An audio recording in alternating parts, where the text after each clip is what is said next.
Padun roda gas. Padun roda gas. 3. Yang lain aman. Pelangnya itu penuh Pak, kemungkinan ada sumbat di situ. Nah, penuh lempar. Bunuh apa sih anu? Oh. Kasihan ka aman. Bahanan aman.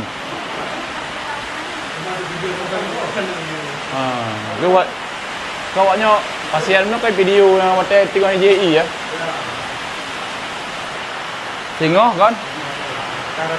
Tengok UE kena, you periksa mendung. Periksa mendung tembak. Tembaknya baiknya yang macet li. Jadi yang ke waktu hujan begini dia baru tahu mana yang bocor, mana yang sumbat, cari penyebabnya. Jadi malam ini cek semua, cek. Di mana ini ada netes nih misalnya atau ini catat, besok suruh naik tukangnya. So, pastikan dia akan tahu nanti penyebabnya apa. Ini baru habis itu jebol. Oh, kalau ini enggak jebol.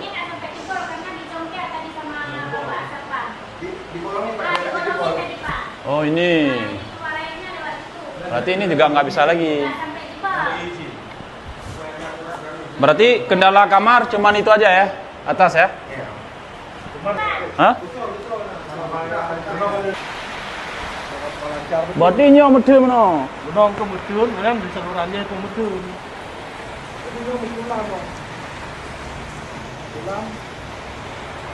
Nah, Salurannya cuma ngaboh ini. nyo macet mana? Macet mana? Kita dekok. Oh, Ini macet. Tabok tu Pak, saluran.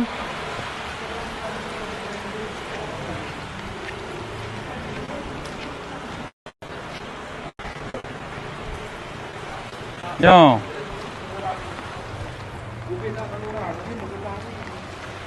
Hanya dah pegat lain noh.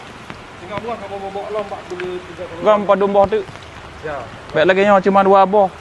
Jadi munyo ujun 3 ge buno. Tempat lejum. Munyo 2 boh air fikir. Buruh kamu kulah. Ha? Tengah buah kamu. Munyo mentang tingkat kali bobok mentang Ya pok lam tengok. Kalau fikir bangunan ihnyo yang hanjik nguli karena nak kesalahan dalam hal pembangunan. Monyonyo. Berarti kon pembangunan.